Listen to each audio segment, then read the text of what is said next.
Breaking news just in, a federal judge has upheld a vaccine mandate at Indiana University, saying the school can decide a vaccine is in the best interest of students and staff. More than 500 campuses are requiring students to be fully vaccinated before they return in the fall, but that does not include Purdue University in Indiana, which is strongly encouraging vaccinations but not mandating them.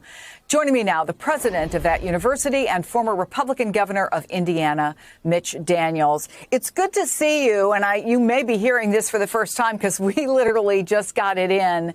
But look, the judge's decision obviously carves a different path than what you decided for Purdue. What do you make of it, and does it give you any pause about the fall on your campus? Any second thoughts? Yeah, well, I know it permits a different approach. We're with that very large majority of American colleges and universities who are not planning to require the vaccine this fall. I think it's mainly a practical decision. What will work, what will enable the safest campus environment. But those, I'm not going to be critical of those who choose a different path.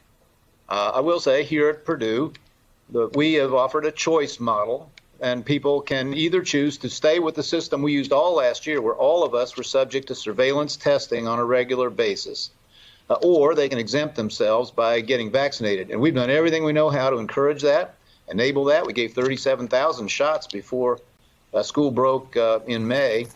And as of this morning, we have 60% of our students have registered that they are vaccinated. That's about twice the average for their age group. And so we'll keep working on that. But, we believe that there will be very big enforcement problems trying to absolutely throw people off campus if they didn't prove their vaccination status. So there's some practical issues. But correct me if I'm wrong. Doesn't Indiana require college kids to be vaccinated for diseases like measles, mumps, tetanus, meningitis? And don't you have to confirm for those? Sure. But those so how is COVID vaccines different? If you're worried about how you would do that? Yeah.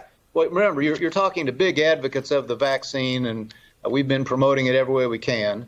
But the vaccine is not approved yet, and some people draw a distinction on that basis. Of course, you should also notice that the age group we're talking about here, and they're smart enough to know this, are at almost zero risk personally from this. The case we've made, Chris. But really as you know, the numbers are trending down in terms of age. More and more young people are getting sicker, particularly with this Delta variant. And if the goal is, and I think this was your term, the safest campus environment, is the safest campus environment to have everybody vaccinated? We want the highest percentage vaccinated that we can. But let me just, observe that these young people, many of them have been exposed already and have natural immunity. We can't even calculate that.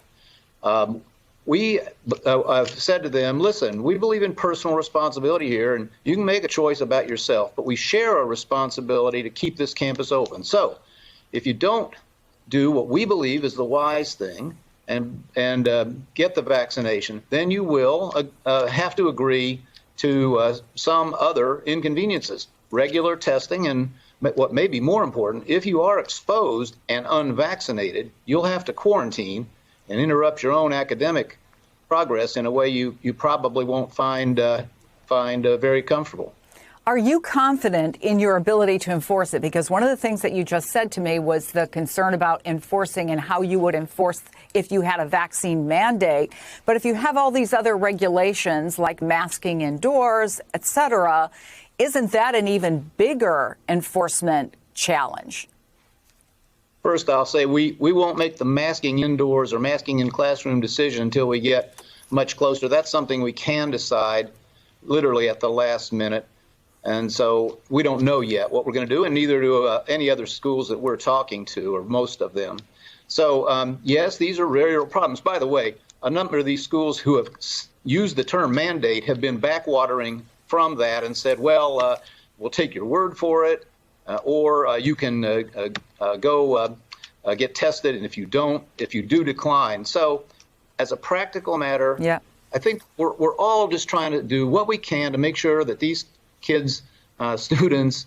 Education's uninterrupted. We were the largest campus, the most open and in-person campus our size in the country last year, and we sympathize with the difficulty of making these judgment calls, especially in the happier but more complicated environment we're in now with vaccines available and so forth. Purdue University President Mitch Daniels, thank you so much. We appreciate your time.